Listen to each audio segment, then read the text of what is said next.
The information given in this video is solely for entertainment purposes. Despite its potential economic benefit, I do not purport in any way to be a realtor or anyone legally qualified to advise anyone on their financial affairs. Any financial advice taken from this video is done so at the viewer's own risk. Welcome to the Brooklyn Cowboys Guide to Purchasing Mobile Homes Part 2. Let's get started. On multiple occasions I've traversed the park knocking on doors. Upon someone answering, I'd politely ask, "Excuse me, I heard there might be a mobile home for sale on this street, but I've forgotten the address. Do you happen to know which home is for sale?"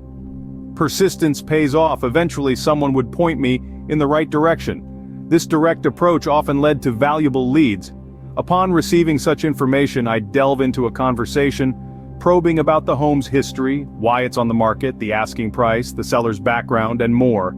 Gathering these details allowed me to conduct thorough research, positioning myself advantageously for negotiations when approaching the seller. I termed this process, doing your homework. Establish connections with as many park residents as possible, leaving your contact information with each encounter. Ensure they are aware of your financing options and willingness to offer referral incentives for successful deals.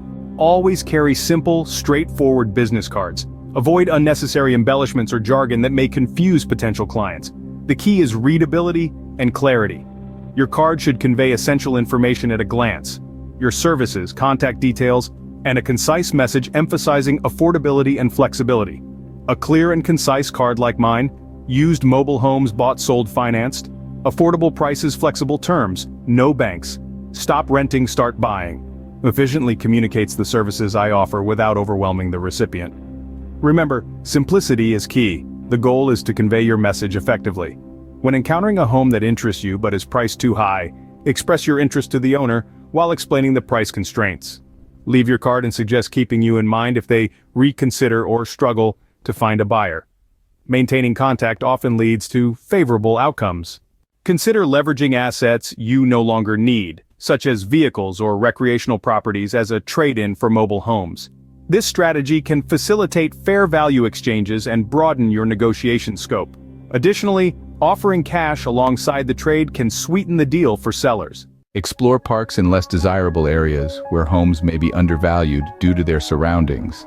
Sellers in such parks may be more motivated to negotiate, presenting lucrative opportunities for savvy buyers. However, ensure you have relocation plans and consider associated costs before making an offer. Forge partnerships with new mobile home dealerships, as they may offer attractive deals on trade-in units. Dealers are often eager to offload older inventory, especially if storage costs loom.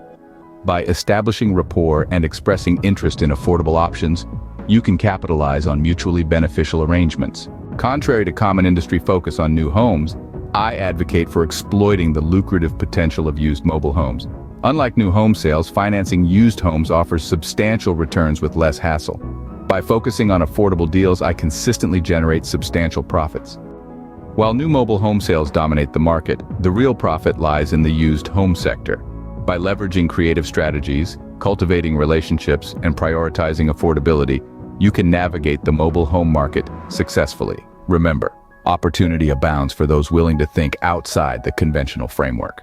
If you've found a mobile home that fits your criteria and you're considering buying it for $2,500 with a potential resale value of $4,500, $5,000, here's what to look for during your evaluation. Keep in mind that the home may not be in perfect condition, but avoid ones that require extensive work or costly repairs. As a beginner, it's essential to identify potential problems. Here are some key things to look for. One of the most common issues in older mobile homes is floor damage, particularly in those built with particle board flooring. This type of flooring is made from a pressed composition of sawdust and glue, making it a cheap and problematic material. Properties of particle board flooring, vulnerable to water damage, absorbs water like an ink blotter, disintegrates and creates holes when wet. Common areas of floor damage: around doors, under windows, bathroom floors. Anywhere water can enter causes of floor damage, leaks around doors and windows, leaving windows open, allowing rainwater to enter. By understanding these issues, you can better inspect and evaluate the condition of the floors in an older mobile home. When evaluating an older mobile home, it's crucial to inspect the floors thoroughly. including areas hidden by large pieces of furniture.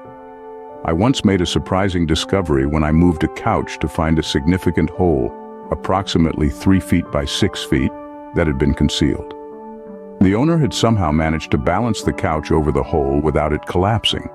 The damage was likely caused by water entering the home through an adjacent window that had been left open, allowing rainwater to soak into the floor repeatedly. Despite the extensive damage, I decided to purchase the home at a significantly lower price than the seller's initial asking price. After disclosing the damage to the buyer and selling the home in its existing condition, I still managed to make a good profit. Moral of the story: always inspect thoroughly, and don't be afraid to negotiate the price based on your findings. When evaluating an older mobile home, it's essential to inspect the plumbing system thoroughly. Here's what to check. Turn on the water and inspect for leaky drain lines, bad faucets, and leaks in the water lines. Check the commode by flushing and looking for signs of water backing up or leaking around the base. Note, even if the home is vacant, the water is usually still on. If not, it may indicate a problem. The water cutoff is typically located beside or under the home. Remember, finding issues with the plumbing system can be a valuable negotiating tool when discussing the price of the home.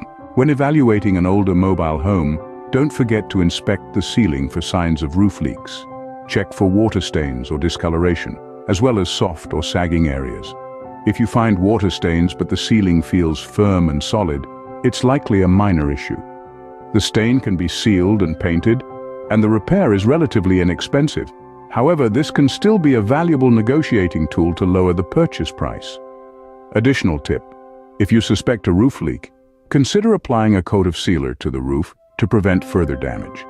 Remember, identifying and addressing these issues can give you leverage to negotiate a better price. Sealing: if the ceiling looks freshly painted, ask the seller if there was a previous leak. Check the ceiling inside the closet for water stains, as this area is often overlooked during repairs. If you find stains, question the seller and express concern about potential ongoing leaks. Ask when the roof was last sealed, as this can be a valuable negotiating tool. Windows: inspect the windows, particularly the louvered crankout type, which are common in older homes.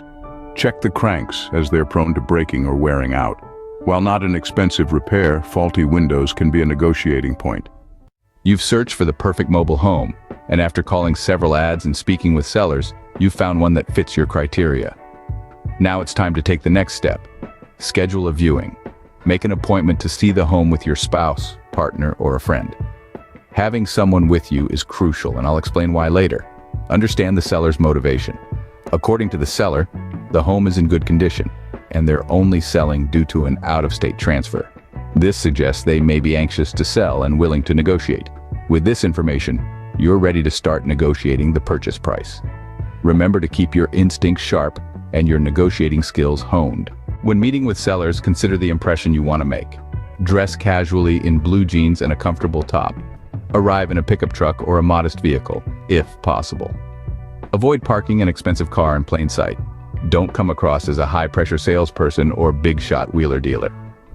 First impressions matter, and you only get one chance to make a good one. Take a few minutes to let the sellers warm up to you. Find a conversation topic they enjoy, get them talking and relaxed in your presence. Once you sense they're comfortable with you, you can transition to discussing the home and business at hand. Remember, building rapport and trust is key to a successful negotiation.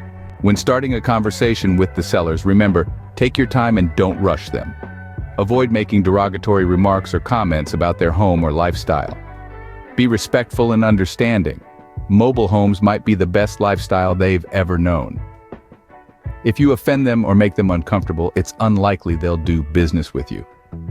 Building trust and rapport is crucial for a successful deal. As you enter the seller's world, be prepared to encounter unfamiliar and potentially challenging situations. Be adaptable and open-minded, but also maintain your professionalism and integrity. Remember, your goal is to make a deal that works for both parties. Sometimes you'll encounter situations where you can smell a deal. Something feels right, and you sense an opportunity. Trust your instincts, but also stay vigilant and ensure you're making a wise decision. encountering unfamiliar situations. Remember, as you navigate these unpredictable situations, stay adaptable, open-minded, and vigilant. Your goal is to make a deal that works for both parties,